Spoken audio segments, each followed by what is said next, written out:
साहिबो, ये बात है इतवार 1 फरवरी 2015 की।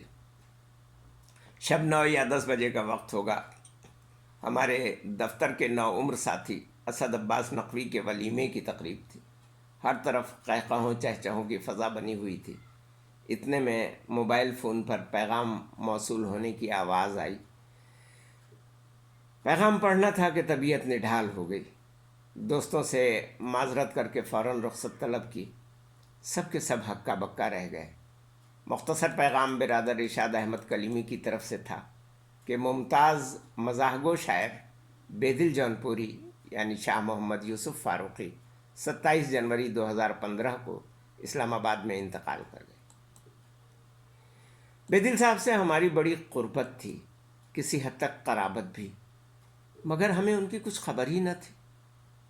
इसे शहरी तमद्दुन अर्बनाइजेशन का शाखसाना कहिए या शहर में फैली हुई बेमुरव्वती और ख़ुदगर्ज़ी की वबा कि उनका घर भी शायद उनके बहुत कम साथियों ने देखा होगा। उनसे बेशतर मुलाकातें मुशायरों या समाजी तक़रीबात ही में होती थीं। साफ बात है कि बेदिल जौनपुरी साहब माली और माशी लिहाज से बहुत अच्छी पोजीशन के हामिल नहीं थे। उन्होंने अपनी ज़िंदगी नहायत गुर्बत और बहुत गैरत के साथ गुजारी। कम आमेज़ भी बहुत थे। मिलने जुलने और इनफरादी दावतें कबूल करने से गुरेज करते थे। जाहिर है कि दावत कबूल करेंगे तो दावत किए बगैर कैसे रह सकेंगे, और इसकी इस्तिताअत नहीं थी। बेदिल जौनपुरी साहब से हमारी पहली मुलाकात 1978 में मशहूर मज़ाह निगार शाह मोईउल हक़ फ़ारूक़ी मरहूम के तवस्सुत से इस्लामाबाद ही में हुई थी। उस साल हम भी कराची से इस्लामाबाद पहली बार गए थे।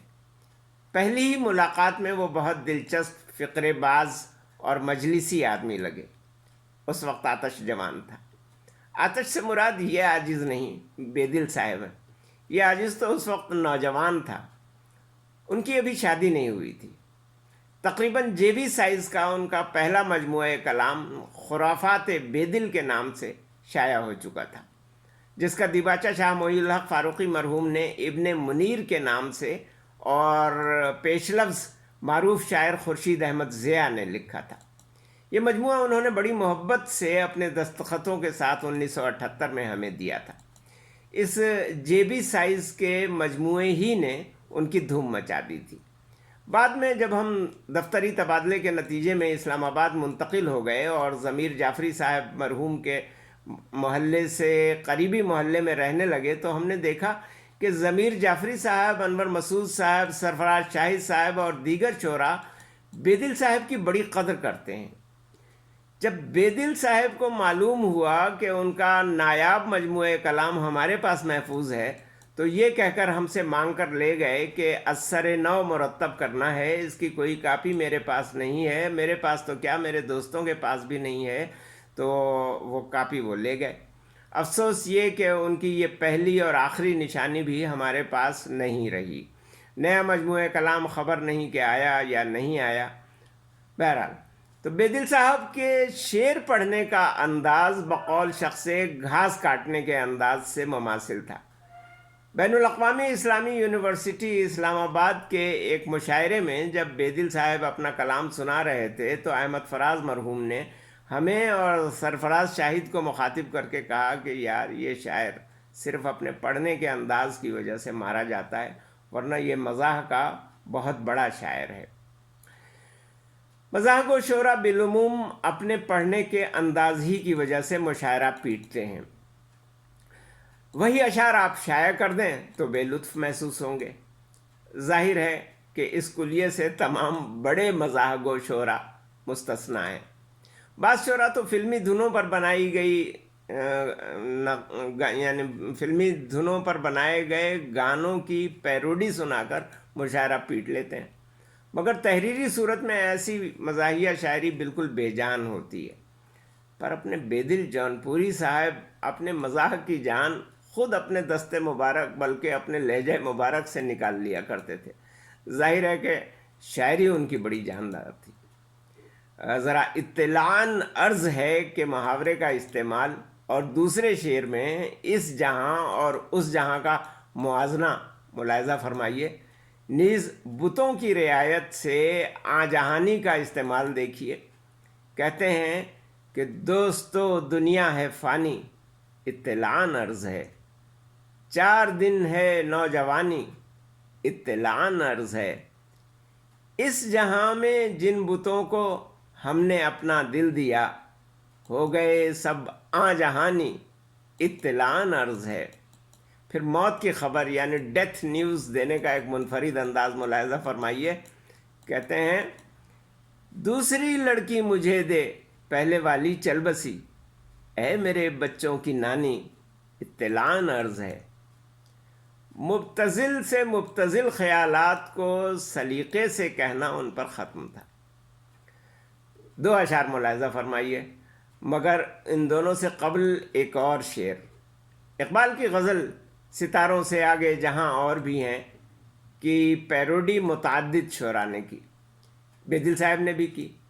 ذرا یہ دیکھیے، پھر اس کے بعد میں باقی اشعار پیش کرتا ہوں۔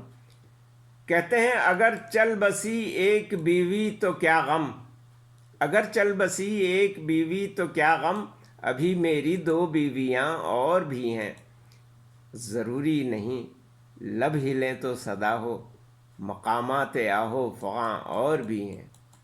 نکاح ثانی کی شدید مخالفت کرنے والی خواتین سے جو گناہ ثانی پر کبھی معترض نہیں ہوتی، اسے شخصی آزادی کہتی ہیں۔ بیدل صاحب پوچھتے ہیں میری جان تجھ کو گراں بار محبت کر کے، ہو گیا غیر جو روپوش تو پھر کیا ہوگا۔ میر کے مصرے اس عاشقی میں عزت سادات بھی گئی میں زور عاشقی پر دیا جاتا ہے، مگر بیدل صاحب نے زور اس پر دیا۔ آپ بھی آخری مصرے میں اس کو زور لگا کر کے پڑھیے۔ پھر شاہ جی کے لقب کا استعمال بھی ملاحظہ فرمائیے۔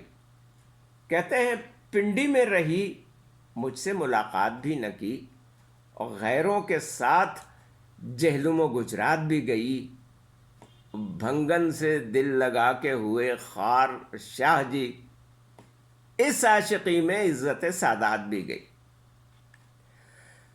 ہماری طرح چائے کے رسیا تھے اور حفیظ ہوشیار پوری کے شعر سے چھاؤں گھنی نکال کر یہ فرمایا کرتے تھے کہ ہائے کیا چیز غریب الوطنی ہوتی ہے، بیٹھ جاتا ہوں جہاں چائے چھنی ہوتی ہے۔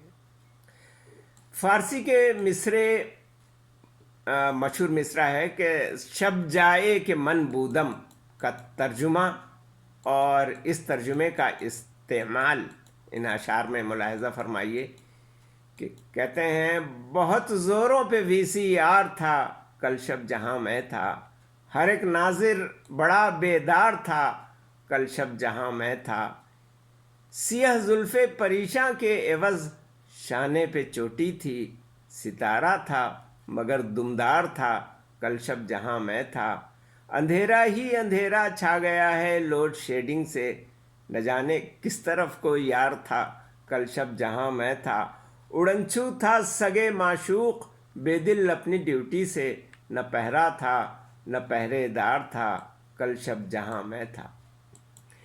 کچھ عرصے سے اپنے آپ کو نعت گوئی کے لیے وقف کر لیا تھا۔ اللہ ان کو اپنے جوار رحمت میں جگہ دے اور ان کے درجات بلند کرے اور ان کی مغفرت فرمائے، آمین۔